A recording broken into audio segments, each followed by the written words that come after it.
జిల్లా వ్యవసాయ పంట రుణాల ప్రణాళికలో కౌలు రైతులకు 2,000 రూపాయల కోట్లు కేటాయించాలని వైసీపీ ప్రభుత్వం తీసుకువచ్చిన కౌలు చట్టాన్ని రద్దు చేసి 2011 భూ అధికృత సాగుదారు చట్టం ప్రకారం కౌలు రైతులందరికీ గుర్తింపు కార్డులు ఇచ్చి వడ్డీ లేని పంట రుణాలు అందించాలని ఆంధ్రప్రదేశ్ కౌలు రైతుల సంఘం జిల్లా సమావేశం ప్రభుత్వాన్ని కోరింది. గురువారం ఉంగుటూరు మండలంలోని కైకరం ప్రజా సంఘాల కార్యాలయంలో ఆంధ్రప్రదేశ్ కౌలు రైతు సంఘ జిల్లా సమావేశం జిల్లా కమిటీ సభ్యులు దుడే కేశవ అధ్యక్షతన నిర్వహించారు.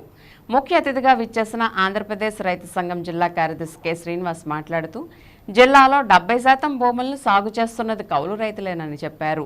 బ్యాంకుల నుండి పంట రుణాలు అందక అధిక వడ్డీలకు ప్రైవేట్ అప్పులపై ఆధారపడి వ్యవసాయం చేస్తూ నష్టపోతున్నారని ఆవేదన వ్యక్తం చేశారు. ఎన్నో పోరాటాల ఫలితంగా 2011 కౌలు రైతుల చట్టం వచ్చిందని గుర్తు చేశారు. గత వైసీపీ ప్రభుత్వం ఈ చట్టాన్ని రద్దు చేసి 2019 పంట సాగుదారు హక్కు చట్టం తీసుకువచ్చిందని చెప్పారు. అయితే భూ యజమాని సంతకం ఆధారంగా కౌలు గుర్తింపు కార్డులు ఇవ్వడంతో అర్హులైన గుర్తింపు కార్డులు అందలేదని అన్నారు. 2011 చట్ట ప్రకారం కౌలు రైతులకు గుర్తింపు కార్డులు రెవెన్యూ అధికారులు గ్రామ సభల ద్వారా అందించే ప్రక్రియ ప్రారంభించాలని కోరారు. ఈ క్రాప్ నమోదులో కౌలు రైతుల పేర్లనే నమోదు చేయాలని కోరారు. అత్యవసరంగా జిల్లా స్థాయి బ్యాంకర్ల సమావేశం ఏర్పాటు చేసి కౌలు రైతులకు పంట రుణ లక్ష్యాన్ని నిర్దేశించి పంట రుణాలు అందించే చర్యలు చేపట్టాలని కోరారు. రాష్ట్ర ప్రభుత్వం ప్రకటించిన అన్నదాత సుఖీభావ పథకం క్రింద కౌలు రైతుకు 20,000 అందించాలని డిమాండ్ చేశారు. కౌలు రైతుల సంఘ జిల్లా కన్వీనర్ కొర్ని అప్పారావు మాట్లాడుతూ కౌలు రైతుల సంఘం రాష్ట్ర కమిటీ పిలుపు మేరకు కౌలు రైతుల సమస్యలపై విస్తృతంగా సంతకాలు సేకరించి జూలై 15వ తేదీన ముఖ్యమంత్రి చంద్రబాబు నాయుడును కలవనున్నట్లు చెప్పారు.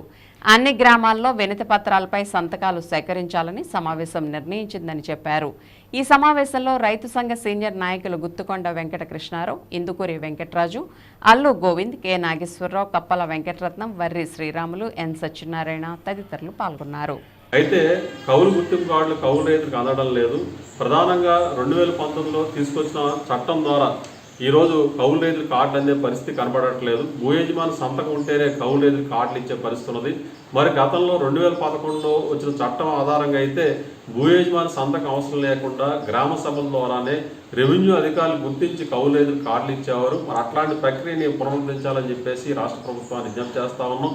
2019 చట్టాన్ని రద్దు చేసి 2011 చట్టాన్ని మరలా తీసుకొచ్చి ఆ చట్టాన్ని అమలు చేసి కౌలు రైతులందరికీ కూడా గుర్తింపు కార్డులు ఇచ్చి ఇవాళ ఏదైతే వ్యవసాయ రుణ ప్రణాళికలో జిల్లా రుణ ప్రణాళికలో కౌలు రైతులకి 2,000 కోట్ల రూపాయలు పంట రుణాలుగా కేటాయించి వడ్డీ లేని పంట రుణాలు ఇచ్చే విధంగా చర్యలు తీసుకోవాలని చెప్పేసి కూడా ఈ సమావేశం తరపున డిమాండ్ చేస్తా ఉన్నాం. అంతేకాకుండా కౌలు రైతులకు గుర్తింపు కార్డు ఇచ్చే ప్రక్రియ ఇవాళ వెంటనే వేగవంతంగా యుద్ధ ప్రాతిపదికన ప్రారంభించాలి. కౌలు రైతులు గుర్తించే కార్యక్రమం కూడా రాష్ట్ర ప్రభుత్వం తీసుకోవాలి.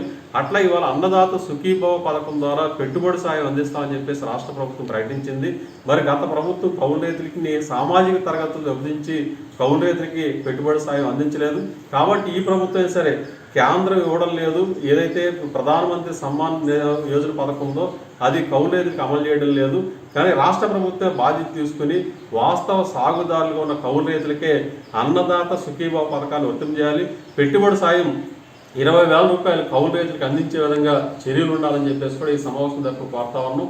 కౌలు రైతుల సమస్యలను పరిష్కరించి ఆదుకోవాలి. అంతేకాకుండా ధాన్యం బకాయిలు కూడా ఈ జిల్లాలో 200 కోట్ల రూపాయల బకాయిలు ఉన్నాయి. ఈ ధాన్యం బకాయి నిధులు కూడా వెంటనే విడుదల చేసి కౌలు రైతులకి పేద రైతుల ఖాతాలకి జమ చేసి ఆదుకోవాలి. ఇవాళ ధాన్యం బకాయిలు ఇవ్వకపోతే ఖరీఫ్ సాగు చేయలేని పరిస్థితి ఉన్నది.